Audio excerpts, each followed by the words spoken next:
भारत की long range land attack cruise missile LRLACM से तुर्की इसलिए डरा हुआ है क्योंकि भारत ने इसे ग्रीस को देने की अनौपचारिक पेशकश की है और तुर्की को लगता है कि ग्रीस इसका इस्तेमाल उसके खिलाफ कर सकता है, खासकर एजियन सागर में द्वीपों और हवाई क्षेत्र को लेकर उनके बीच जारी विवादों के कारण। इस मिसाइल की लंबी मारक क्षमता 1000-1500 किलोमीटर तुर्की के हवाई अड्डों और रक्षा प्रणालियों के लिए खतरा मानी जा रही है और ये भी कहा जा रहा है कि तुर्की ने हाल ही में ऑपरेशन सिंदूर के दौरान पाकिस्तान को ड्रोन और हथियार देकर भारत के खिलाफ मदद की। तुर्की इससे लंबी दूरी का डिफेंस सिस्टम साइपर 1 और साइपर 2 खरीदने की कोशिश कर रहा है, क्योंकि पाकिस्तान को बताया गया है कि तुर्की का ये सिस्टम इजरायल के आयरन डोम की टक्कर का है।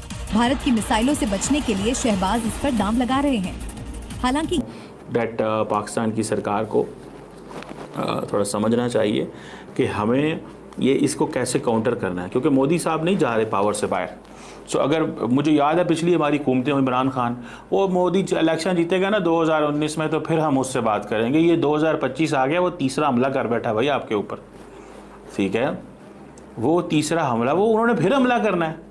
कम और दोस्त ज्यादा है, लेकिन टर्की उस दोस्त की लिस्ट में से माइनस क्यों है? I think see when it comes to the politics, वो कहते हैं there is no permanent enemies, no permanent friends, but permanent interests. तो जब परमानेंट इंटरेस्ट आपके हैं, as long as interest are being served on the both hands. आगे जाना चाहेंगे, 39 तक जाना चाहेंगे, 25 साल रूल करना चाहते हैं वो इंडिया के ऊपर, और इन 25 सालों के अंदर वो एक ऐसा माहौल बना देंगे कि क्या गवर्नमेंट के क्या पूरे का पूरा इंडियन कॉन्स्टिट्यूशन की सेकुलरिज्म भी बाहर निकल आए ना, तो तब भी चीजें बेहतर। तो दोस्तों, ऑपरेशन सिंदूर के दौरान जब इंडिया और पाकिस्तान की फाइट चल रही थी, उस टाइम पे तुर्की ने बहुत ज्यादा सपोर्ट किया था पाकिस्तान को, और पाकिस्तान को बहुत सारे ड्रोन दिए थे तुर्की ने।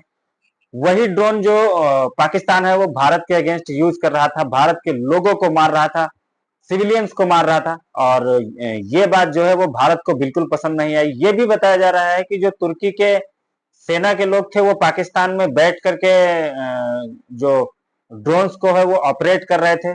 ये सब बातें देखने के बाद भारत का गुस्सा चढ़ा और भारत पहुंच गया ग्रीस, और ग्रीस में जा करके भारत ने जो है, ऐसी बातें चल रही हैं मीडिया में कि ग्रीस जो है वो अब खरीदेगा भारत से ब्रह्मोस मिसाइल। और अभी तक तुर्की ने जितना भी लड़ाई लड़ी है वो अपने ड्रोन से लड़ी है। अभी तक जहां पर भी लड़ाई लड़ने गया है तुर्की, उसको ये खतरा कभी नहीं हुआ कि तुर्की के अंदर घुस के कोई मार सकता है और बीचों बीच तुर्की में जाके कोई मार सकता है। लेकिन ब्रह्मोस मिसाइल और जो पिनाका और बाकी जो इंडियन डिफेंस इक्विपमेंट्स हैं वो ग्रीस को मिलने वाले हैं। तो इसके ऊपर से पूरा टर्किश मीडिया बौखला गया है, और टर्किश मीडिया को देख के पाकिस्तान का मीडिया भी पागल हो गया। तो आइए देखते हैं और उसके बाद फिर बात करेंगे। तुर्की मीडिया की भारतीय मिसाइलों को लेकर चिंता कई जटिल भू राजनीतिक कारकों और घटनाओं का परिणाम है। ये सिर्फ सैन्य क्षमता का मामला नहीं है, बल्कि क्षेत्रीय शक्ति संतुलन, पुरानी दुश्मनी और हालिया घटनाओं का भी मिश्रण है। तुर्की मीडिया की चिंता के मुख्य कारण: भारत ग्रीस रक्षा सहयोग। तुर्की के लिए सबसे बड़ी चिंता का विषय भारत और ग्रीस के बीच बढ़ता रक्षा सहयोग है। ग्रीस, जो तुर्की का एक ऐतिहासिक प्रतिद्वंद्वी है, भारत से long range land attack cruise missile LRLACM जैसी घातक मिसाइलें खरीदने में रुचि दिखा रहा है। तुर्की मीडिया का मानना है कि इन मिसाइलों की रेंज 1000-1500 किलोमीटर तुर्की के प्रमुख शहरों, हवाई ठिकानों, रडार प्रतिष्ठानों और यहां तक कि S-400 वायु रक्षा प्रणालियों को भी निशाना बना सकती है। यह ग्रीस को तुर्की के खिलाफ एक महत्वपूर्ण रणनीतिक बढ़त दे। हाल ही में हुए ऑपरेशन सिंदूर भारत पाकिस्तान संघर्ष के दौरान भारत ने पाकिस्तान के सैन्य ठिकानों पर जिस तरह से सटीक हमले किए, उसने तुर्की को डरा दिया है। तुर्की ने इस दौरान पाकिस्तान को ड्रोन और अन्य सैन्य सहायता प्रदान की थी। तुर्की मीडिया को डर है कि अगर ग्रीस को भारतीय मिसाइलें मिलती हैं, तो वो ऑपरेशन सिंदूर की तर्ज पर तुर्की के ठिकानों पर हमले कर सकता है। पाकिस्तान के साथ तुर्की के संबंध: तुर्की और पाकिस्तान के बीच घनिष्ठ सैन्य संबंध हैं। तुर्की पाकिस्तान को ड्रोन और अन्य रक्षा उपकरण मुहैया कराता रहा है और दोनों देश विभिन्न अंतर्राष्ट्रीय मंचों पर एक दूसरे का समर्थन करते हैं। भारत इसे अपने खिलाफ एक गठजोड़ के रूप में देखता है। ऐसे में भारत का ग्रीस को मिसाइलें बेचना तुर्की को सीधे तौर पर एक भू राजनीतिक संदेश है कि भारत उसके सहयोगी को सैन्य रूप से मजबूत करके जवाब दे सकता है। तुर्की की रक्षा प्रणालियों के लिए खतरा: तुर्की मीडिया इस बात पर भी जोर दे रहा है कि भारत की LRLACM जैसी मिसाइलें, जो अत्याधुनिक तकनीक से लैस हैं और सटीकता से हमला करने में सक्षम हैं, तुर्की की वायु रक्षा प्रणालियों के लिए एक बड़ा खतरा पैदा कर सकती हैं। उन्हें डर है कि ग्रीस इन मिसाइलों का उपयोग तुर्की के S-400 जैसे उन्नत सिस्टम को निष्क्रिय करने के लिए कर सकते। तुर्की मीडिया की चिंता का मुख्य कारण भारत की बढ़ती सैन्य क्षमता, खासकर उसकी मिसाइल प्रौद्योगिकी का ग्रीस जैसे तुर्की के प्रतिद्वंद्वी देशों के साथ संभावित साझाकरण है। ये तुर्की को अपनी सुरक्षा और क्षेत्रीय प्रभाव के लिए एक बड़ा खतरा प्रतीत होता है। कम और दोस्त ज्यादा है, लेकिन टर्की उस दोस्त की लिस्ट में से माइनस क्यों है? I think see when it comes to the politics वो कहते हैं there is no permanent enemies, no permanent friends, but permanent interests. तो जब permanent interest आपके हैं, as long as interests are being served on the both hands mutually, तो आपकी ये चीजें रहेंगी।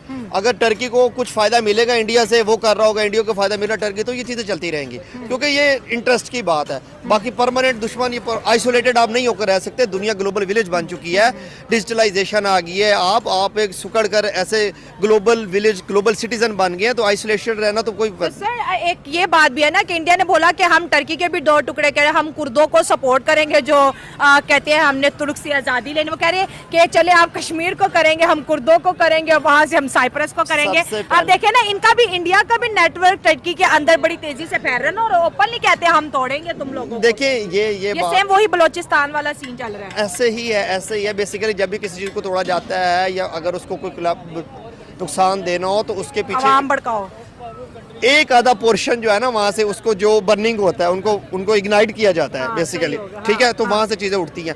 तो ठीक है, क्लेम करने में है, लेकिन ऐसी बात नहीं है। अगर टर्की अगर इंडिया उस साइड पर इंगेज होता है, तो मेरे ख्याल में पाकिस्तान के पास बेस्ट अपॉर्चुनिटी होगी, वो दूसरी साइड पे कश्मीर वाले एरिया पे प्ले करे। देखिए ना, नरेंद्र मोदी के 10 साल तो वाइंड अप हो गए, एक नया चैप्टर है 5 साल के लिए, ठीक है। उस नए चैप्टर में कहते हैं पाकिस्तान को तोड़ दो, फ्री बलोचिस्तान, कुर्दों को अलग कर दो टर्की से, साइप्रस को आजादी दिला दो। मतलब इंडिया कहते हैं बहुत इजी है, वो कहते हैं मालिए तोड़ दो, बस तोड़ दो, जो हमारा नहीं उसको तोड़ दो। ऐसे ये this is a bullshit I guess. If a country with a significant democracy इस तरह की वो स्टेटमेंट्स देगा तोड़ दो, तो ये मेरे ख्याल में सिर्फ नारेबाजी है। ये कोई इनका प्रैक्टिकली कोई देखे ना, उसकी फिजिबिलिटी क्या बनती है, नहीं हो सकता ऐसा। तो आई थिंक ये this is a bullet to the sky है, दैट्स इट, दैट्स ऑल। जो इंडियन ऑडियंस देख रहे हैं उन्हें क्या पैगाम देंगे जंग के बाद ताज़ी? इंडियन ऑडियंस के लिए ये पैगाम है, आप हमारे पड़ोसी हैं, we love you, we respect you, लेकिन आप लोग इज्जत के साथ रहे, हम भी इज्जत के साथ रहते हैं। दुबई के साथ दुबई में मेरे साथ इतने इंडियंस रहे हैं, बड़े मेरे क्लाइंट्स भी थे, अभी भी हैं, तो हम वहाँ पर जो है एक दूसरे की बड़ी रिस्पेक्ट करते हैं। लेकिन जब हम वापस इंडिया या पाकिस्तान आते हैं, तो वो हमारा इंडिया पाकिस्तान वाला सीन शुरू हो जाता है। तो खैर हर जगह नहीं है, फिर हर कंट्री के अंदर रेडिकल्स होते हैं, फिनेटिक्स होते हैं, लिबरल्स होते हैं, तो वहाँ पर भी हैं, यहाँ पर भी हैं, मेजॉरिटी नहीं है। सुकून से रहें, अपनी गुर्बत निकालें, हम भी अपनी गुर्बत निकालने पे काम करते हैं। अल्लाह अल्लाह खैर सल्लाह। डेट पाकिस्तान की सरकार को थोड़ा समझना चाहिए कि हमें ये इसको कैसे काउंटर करना है, क्योंकि मोदी साहब नहीं जा रहे पावर से बाहर। सो अगर मुझे याद है पिछली हमारी हुकूमतें, इमरान खान, वो मोदी इलेक्शन जीतेगा ना 2019 में, तो फिर हम उससे बात करेंगे। ये 2025 आ गया, वो तीसरा हमला कर बैठा भाई आपके ऊपर, ठीक है। वो तीसरा हमला, वो उन्होंने फिर हमला करना है। इलेक्शन से पहले क्या, तो इलेक्शन के बाद क्या। पहली दफ़ा पहले वो इलेक्शन के पहले करते थे, इस दफ़ा इलेक्शन के बाद कर दिया। अब वो कहते हैं कि इलेक्शन के हमला, तो असल तो देंगे इस हमला करना है मसला है। सो वो तो कर रहे हैं। दोस्तों, टर्की एक नेटो कंट्री है और उसके साथ साथ ग्रीस भी एक नेटो कंट्री है। तो नेटो कंट्री होने के नाते दोनों एक ऑर्गेनाइजेशन के साथ जुड़े जरूर हैं, लेकिन इन दोनों के पंगे बहुत ज्यादा हैं। एक तरफ तो आर्मेनिया, दूसरी तरफ ग्रीस और तीसरी तरफ साइप्रस। इन देशों के साथ भारत अपने रिलेशन मजबूत कर रहा है और इन देशों को अब अपनी टेक्नोलॉजी देने वाला है, जो डिफेंस सिस्टम है वो देने वाला है, जिससे तुर्की के अंदर ये लोग घुस के स्ट्राइक कर सकें और तुर्की जो है वो देखता रह जाए। क्योंकि तीनों देशों ने देखा, जब ऑपरेशन सिंदूर हुआ तो टर्की के जो ड्रोन थे वो पाकिस्तान ने भेजे, लेकिन इंडिया में कोई खास नुकसान वो कर नहीं पाए। लेकिन जो इंडिया की मिसाइल थी वो पाकिस्तान में भरपूर मार रही थी। यही वजह है कि अब इन देशों को यहाँ पर भारतीय ब्रह्मोस मिसाइल चाहिए। अगर इनको ब्रह्मोस मिसाइल मिलेगा तब ये बीचों बीच टर्की के अंदर स्ट्राइक कर पाएंगे और ग्रीस के अंदर बैठे बैठे ये टर्की के अंदर उसकी जो कैपिटल है उसके अंदर तक मार पाएंगे। ये सब देख के जो तुर्की का मीडिया है वो बौखला गया है। लेकिन उसको बुरा लग क्यों रहा है? भारत का एनिमी पाकिस्तान है, उनको उन्होंने ड्रोन भेजे, तो कोई बात नहीं, वो उनका चलेगा। लेकिन अगर भारत अपना डिफेंस आर्मेनिया और ग्रीस को बेचता है तो फिर उनको प्रॉब्लम क्या है? तो ये तो दोगलेपन वाली बात हो गई तुर्की की। लेकिन भारत चारों तरफ से कसने की कोशिश कर रहा है तुर्की को, और अब जो साथ देना था वो तो दे दिया तुर्की ने, लेकिन अब तुर्की को समझ में आ रहा है कि कुछ तो गलत हुआ है हमसे, और अब भारत जो है वो छोड़ने वाला नहीं है। इन देशों को अपने खतरनाक से खतरनाक डिफेंस इक्विपमेंट देगा, जिससे ये तुर्की को उसकी औकात दिखा सके।